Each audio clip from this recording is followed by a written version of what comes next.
Britain's Sam Goodchild, vulnerable, has taken the lead in the Vendée Globe solo race around the world as the leaders of the 40-boat fleet descend south down the Iberian peninsula. Passing the length of Portugal today, Goodchild, pursued by French ace Charlie Dalin, who is 22 nautical miles behind, was passing Lisbon this afternoon and should be at the latitude of Gibraltar tonight. The British skipper, who is racing his first Vendée Globe, has benefited so far by taking a course slightly closer to the coast than Dalin, and those chasing him, he has been dicing with possible calmer patches, but sailing fewer miles and making slightly fewer manoeuvres than his rivals. This afternoon he was repositioning himself to try close the separation from the French skipper, who is widely tipped as the pre-race favourite. The 40-boat fleet have now largely passed the strong winds and big seas off Cape Finisterre, the gnarly northwest corner of Spain, and are heading south today. The temperatures are rising, and the wind conditions becoming easier, meaning rest will be possible. For the moment it seems like Goodchild might have outsmarted the wily Dalin, one of the master strategists in this fleet. The Brit has gone well in both light and strong conditions, which have marked the first 2 days of the race, which started on Sunday out of Charlie Dalin. But ahead the breezes are set to be lighter as they jibe down a narrow corridor of pressure, and it seems there might be the chance for the boats behind to bring down the wind from behind. Nonetheless, it is an important morale boost for the 35-year-old Goodchild, who attended his first Vendée Globe as an 18-year-old nipper working with British skipper Mike Golding. The challenge facing him to hold the lead is a big one, the conditions contrasting sharply with the last edition, which Brit Alex Thompson also led after battling through Tropical Storm Theta to cross the equator with the race lead after 9 days 23 hours. Thompson also led the 2018 race and set the existing record to the equator at 9 days and 7 hours.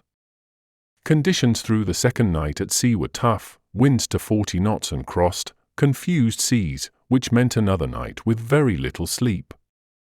Dalin said there was quite a bit of wind and manoeuvres. Fortunately, it's not like this every day on the Vendée Globe. I would not like too many days like the last two. There was quite a bit of wind, very unpleasant, and very short sea, but now it's starting to get better, it's warming up, and since the Bay of Biscay I have a good speed. It's quite nice to gain speed after a rather slow start. It has been quite hard work doing this short jibes downwind because you barely have time to recover, and then it is time to go again. Germany's Boris Herrmann, Malizia Sea Explorer, has continued to climb through the fleet. He has had stronger breeze letting his powerful boat start to do its thing, and this afternoon was in 9th place, the fastest of the top 10.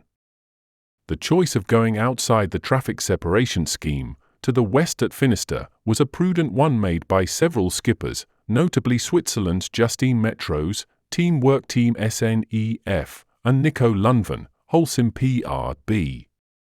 Lundven is now furthest to the west, more than 180 miles behind the leader, and reported, "I wanted to do something simple. I wasn't very comfortable with the idea of passing inside the DST of Cape Finisterre with the coastal traffic, quite a lot of wind and seas, jibing. I preferred to take a simple route, even if it meant losing a little. Unfortunately, I had a little problem with my rudder last night. The rudder bar ripped off, so I had to do a bit of fixing and I lost a bit of time. That said, current routings predict enough of a gain offshore that they may catch right back up with the leading peloton." Britain's Pip Hare, Medallia, admitted that she, as have almost others, struggled to rest and is now low on energy after this punishing calm then windy opening phase. From 24th position today, Hare commented, "It has been pretty relentless, to be honest. Having drifted across the line, we have then had 48 hours of really intense sailing, lots of manoeuvres, lots of jibes, plenty of sail changes, sneaking through between the TSS and Finisterre. The sea state became quite big this morning, but it feels like I have only been napping for 20 minutes and then having to get up and do something. I have burned a lot of energy for sure. To be honest, I am not thinking too much about my position in the fleet too much. I did not get away as well as I would have hoped, and it is really easy to dwell on that and get dragged down. I just really struggle at the start of races. I struggle to find my pace, and we have the whole world to go.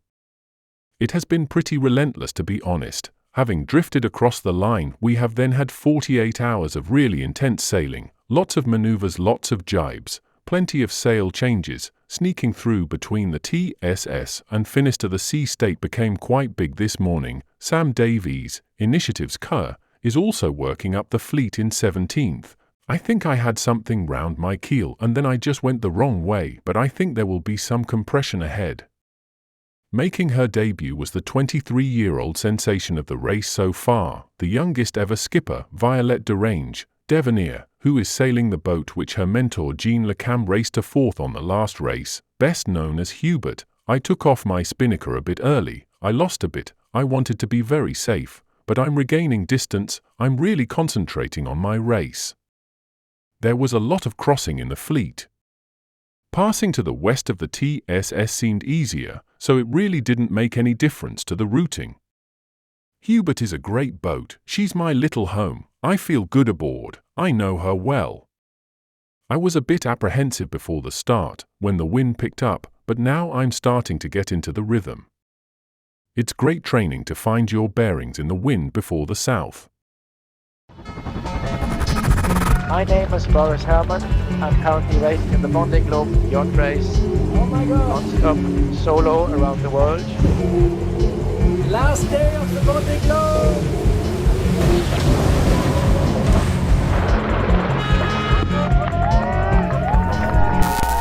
During the Vendée Globe, I asked Birte, my wife, and Holly, our team manager, to remind me not to do the Vendée Globe again.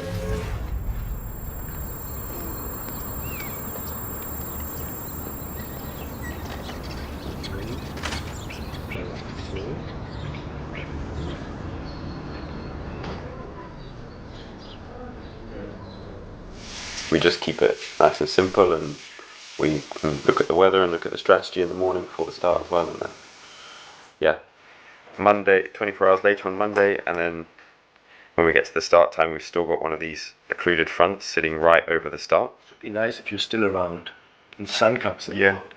Yeah. We can have, let's say, like a little breeze and we just follow along. Exactly. But 40 boats on the start line, it can be a mess sometimes. But if there's solid wind and you're all going offshore, then we follow an hour and then we leave you to it. I found it very stressful last time. There was also the option to shy away from something I perceived very difficult, the experience of the last Vendée Globe, and to say, oh, it's maybe too difficult, I don't want to do it again. Or to say, okay, how can I actually use this opportunity to learn certain things about myself so I can deal better with it.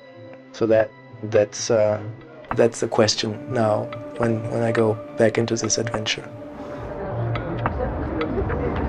There couldn't be a greater contrast of this upcoming race start on Sunday, where we go through the channel, and then a few hours later you're weeks and then months alone at sea.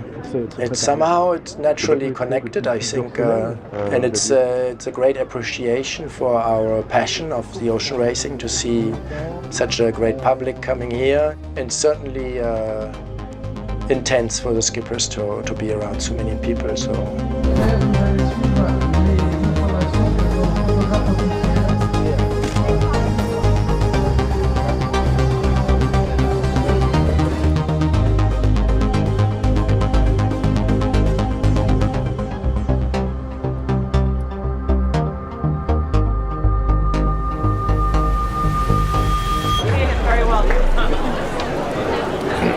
Oh, that's great. You're in a good mood to applause, because I would like you to applause the 27 Malizians who are here, the team who have been working so many days and years to prepare the boat and get us where we are. You here, your team Malizians? I think 95% of the job of the Vendée Globe is done by now, and now I just tomorrow need to do this little bit to the summit. Thanks to founding this. Thanks to Kieran.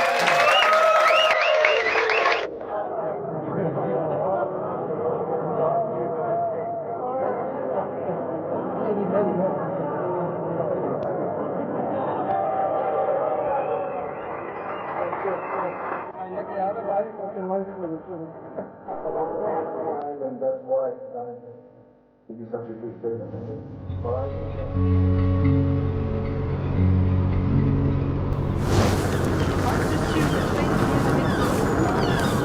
va? Ouais, toi aussi. Ouais, merci. Toi aussi. On va pas trop vite quand même, Boris. Ok. Ouais.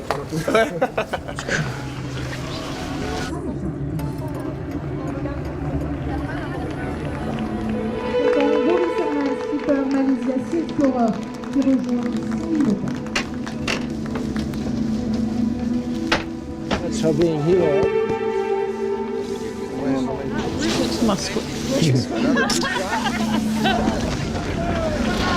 How are you, Boris?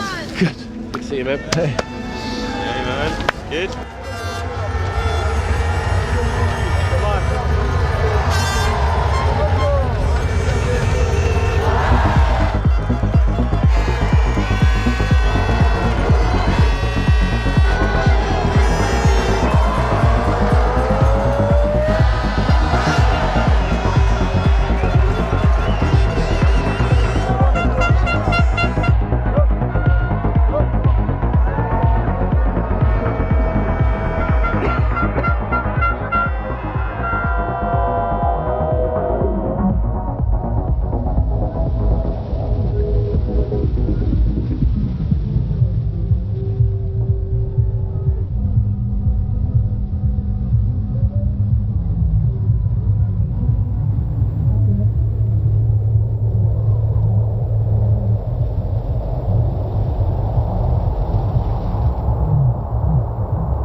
In this second Vendée Globe, I'm looking to find more a spiritual connection with myself, the boat, and the environment.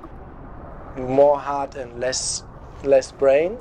If I could find that, that would be the spiritual graal of what I could find.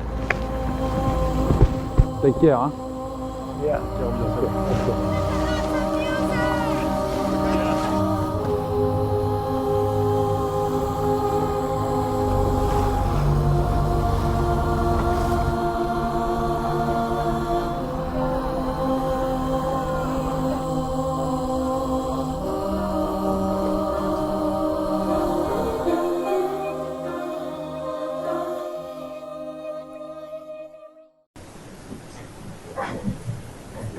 Just breaking into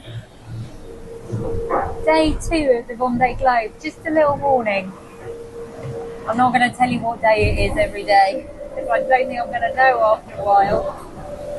So we are approaching Cape Finisterre and wind's starting to pick up. The sea state is starting to get a bit gnarly. So the ride becomes rougher. And I've got a bit of work to do. So over here,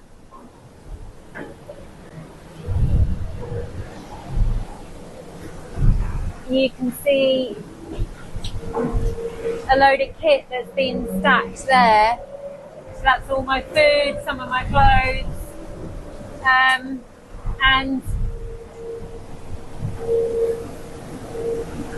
I need to move that to the back of the boat now to try and keep the bow up to stop that nose diving. I've done the other side already. Trick is not to do it all at once because it's pretty hard work and just get pretty knackered doing it all at once. So I did that side in 2 stages. Took a little 10-minute nap in between. Now it's time to do this side. Bonjour à tous, j'ai pas donné trop de nouvelles depuis le début là, mais c'était hyper intense. J'étais pas super fier de ma première nuit là, avec des mauvais choix, et du coup je me suis retrouvé un peu en arrière du groupe de tête. Du coup là, au passage du Cap Finisterre, j'ai vraiment cravaché. Voilà, j'espère pas avoir pris trop de risques avec le bateau. Voilà, il y a quand même 30 nœuds là encore, il y a eu 45 de cette nuit. Et voilà, j'espère que ça va se calmer un peu au fur et à mesure de la journée. Voilà, j'essaye d'avoir un rythme un peu plus Vendée Globe, un peu plus coulé. Mais c'est pas évident, le bateau accélère dans les vagues pas mal. Il finit par planter là comme on vient de faire.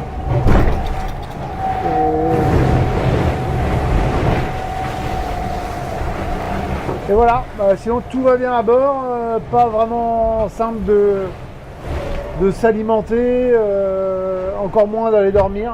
Donc ça sera peut-être pour demain là, quand ça va se calmer, ou peut-être cet après-midi si je suis en confiance. Voilà, mais tout va bien à bord. Content de la position, d'être revenu sur Charlie, on va pas le laisser partir quoi. Et puis bonne journée à tous, à bientôt. Il est mardi après-midi, jour 2, et là je suis en approche de Lisbon. Ça va vite, important, avec des grosses voiles maintenant, et j'ai un petit passager que j'ai tué. Il a l'air un peu timide, donc il n'a pas encore rentré. Je pense qu'il va être beaucoup mieux sur le cockpit, mais on va voir s'il a envie de rentrer tout à l'heure. Bonjour à tous, bien c'est parti pour 2 mois et demi de suivi de course. On nous demande souvent que fait l'équipe pendant la période de course. Le règlement du Vendée Globe interdit toute assistance à la performance de style routage ou bien réglage du bateau. Par contre, l'assistance technique pour aider Sam à réparer une avarie est autorisée. Donc toute l'équipe est d'astreinte. L'objectif, ce sera vraiment d'être prêt à aider Sam, à conseiller Sam si elle a une avarie pour qu'elle perde le moins de temps possible à réparer. D'autant plus qu'avec ces nouveaux bateaux, on est obligé de ralentir fort par rapport aux autres lorsque l'on doit diagnostiquer un problème et le réparer. Le début de course a pas forcément été très rapide, avec peu de vent. Sam a eu une première nuit compliquée. Elle pense qu'elle a peut-être pris quelque chose dans la quille parce qu'elle était anormalement lente par rapport à ses concurrents. Mais bon, la course est très longue. Là, ils ont passé le Cap Finistère. Quand il y a du vent de nord-est, il y a des vents qui accélèrent très fort au passage du Cap Finistère avec une mer qui était compliquée. Donc, il faut y aller prudemment. Et maintenant, les bateaux descendent le long du Portugal dans ce qu'on appelle l'alizé portugaise, c'est-à-dire un vent de nord qui leur permet de descendre vers le sud en tirant des bords parce qu'on peut pas naviguer complètement dans la direction du vent, sinon on est très lent. Le danger pour la semaine qui vient, ça va être de ne pas perdre le contact avec la tête de la flotte parce que on voit que dans le sud-ouest de la péninsule ibérique, une petite dépression va venir perturber les alizés, ce qui fait qu'au niveau des Canaries, il risque d'y avoir une rupture d'alizés et des alizés qu'on retrouve ensuite plus au sud. Alors, ou bien toute la flotte se fait arrêter dans cette rupture d'alizés et il n'y a pas de problème, hein, c'est un regroupement général. Mais le risque dans ce genre de situation, c'est toujours que les premiers réussissent à attraper les alizés que l'on voit plus au sud avant que ce régime perturbé d'alizés ne se mette en place. Donc il faut rester à fond pour rester dans le bon wagon, pour pas prendre le risque que quelques bateaux s'échappent. Voilà, bon, on va suivre ça de près et je vous dis à très bientôt. Les premiers repas à bord de Bureau Vallée, bonjour. Pour l'instant, on mange les rillettes fraîches de Fafal. On n'a pas encore attaqué les pianophilisés. Dans la Fafal, je voulais te remercier parce que c'est un régal. Pimenté juste comme il faut. Je savoure. Et puis en dessert, les Rice Krispies de Janou. C'est un gâteau américain, marshmallow fondu. Avec des Rice Krispies. Et c'est très bon et très nutritif. Voilà, tout ça pour vous dire que pour l'instant on évite de rentrer dans les sachets de nourriture où tous les poids sont comptés, où toutes les calories et tout là pour l'instant. C'est de la full impro, mais c'est très bon. Ciao, merci, bye bye, merci Pavaz, merci.